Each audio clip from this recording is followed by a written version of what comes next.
Welcome back to the WDS Originals YouTube channel. My name's Jason, and in today's video we're going to be continuing the build on the Supercharged S62 DCT E30 M3 build.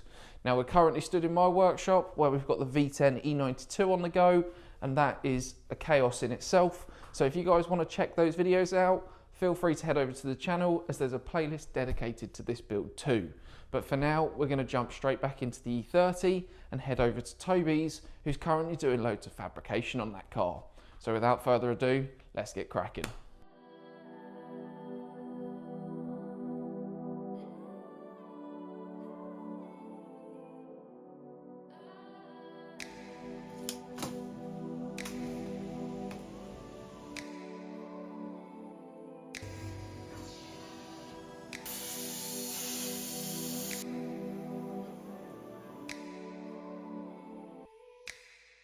So you now join us in Toby's workshop where we've just finished tying that differential into the roll cage. And as part of this, we also reinforced the subframe and also those trailing arms. So now confident that this rear end could take the uprated power, we turned our attention back to the front subframe. Now having already reinforced this subframe and notched it for the engine, it was time to work out the steering rack. Now what we actually needed to do was lower it ever so slightly in order to gain some clearance between that V8 sump and the steering rack. We only needed around 2 centimeters of clearance, so what we did was made up an additional set of steering rack tabs, used the original locator holes and studded through in order to weld these in the correct place. Now technically what we've done by lowering the steering rack is affected the steering geometry. So what we have here is a bump steer correction kit from MRT, which will actually pull that geometry back in line. Now what we're going to try and do here is give you a visual representation of how this bump steer correction kit works. So we're going to ignore the parts on the left and just focus on the tie rods themselves. Now these are drilled in a very clever way. I don't know if you're going to be able to see this on camera, but they're drilled almost off-centered. So effectively when you rotate this part, what you're actually doing is allowing the rack to be moved up and down. Now obviously, as we just mentioned, we've moved the rack in our E30 ever so slightly down, so this visual representation should hopefully help you guys understand. So if you imagine the hub is where my right hand is here, and I'm going to hold it dead straight on this ruler, and then this ruler here is going to measure the amount of adjustment. So currently it's set all the way up to the top, and by rotating this tie rod, bearing in mind my right arm is not moving at all, we can effectively pull this all the way down from here all the way up to here. So if you actually measure that, it's approximately 4 centimeters of movement. Now we've only dropped the rack on the E30 by less than 2 centimeters. So that's again quite a nice visual representation. Hub held still, and then rack moving up and down. Hopefully that explains what an MRT bump steer correction kit does. So with you guys following along, it's now time to remove those OEM tabs. Our rack tabs that we've made sit just 2 centimeters lower, and now it's time to sand the subframe back and start working out the top tabs that will mount this rack properly. Before we did that, we just wanted to test the clearances, as this is a different rack from what should be in this car. We're going to be using an E46 M3 left-hand drive steering rack, and we just wanted to confirm everything was perfect. Now at this point here, Toby said, "Why don't you have a go?" And I gave it a good go. So here's my attempt at the top tab for the steering rack, which believe me, took a while. So we let Toby crack back on and smash this out.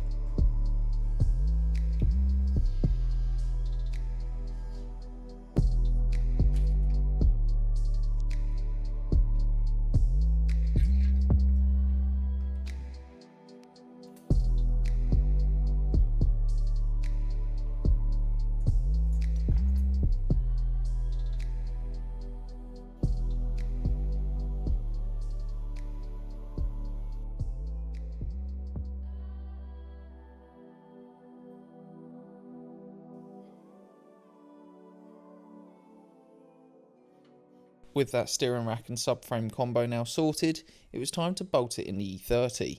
And some of you eagle-eyed viewers who have been following the build may notice that the engine arms are slightly different. That's because technically they're version 3 of the original engine arms. As you can see here, Toby's making a jig from the original arms that were just loosely tacked together, and also you can see version 2 in the background. Now the reason we needed to make another set of engine arms is because we're going to be adding the addition of the supercharger. We wanted these arms to be stronger and also have the clearance for the exhaust headers. Now what Toby's doing here may not look fancy, but it's very effective. By having the reference and drawing around the original mount, Toby could now grind away those original tack welds and remove that mount. What this meant was we were able to then go over to the plasma and reprofile a plate and start working out version 3.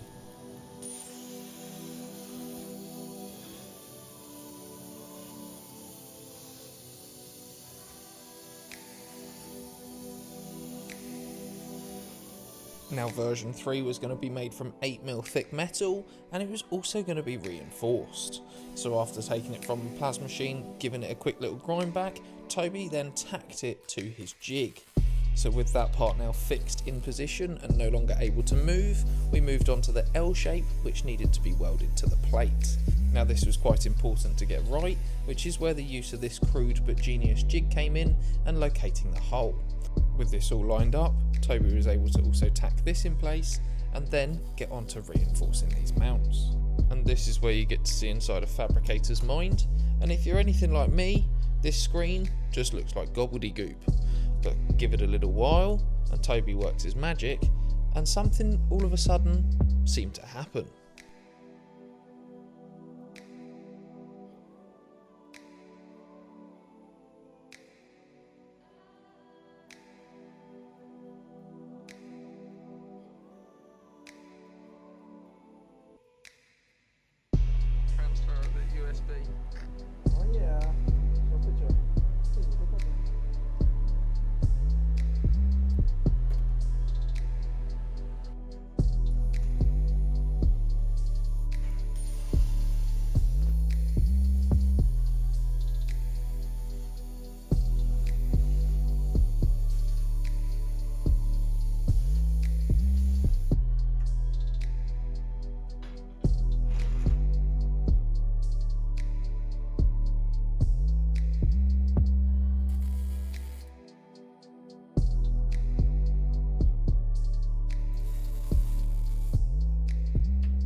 Just like that, we had this supercharged S62 DCT combo sat in the E30 M3, and it was finally time to remove that brace and see this engine set up in all its glory. Months of hard work and dedication had finally paid off. And of course guys, if you want to see more on this car, please don't forget to hit the subscribe button, as there is plenty more content still to come. But for now, I want to thank you all for watching, and I look forward to seeing you on next week's video.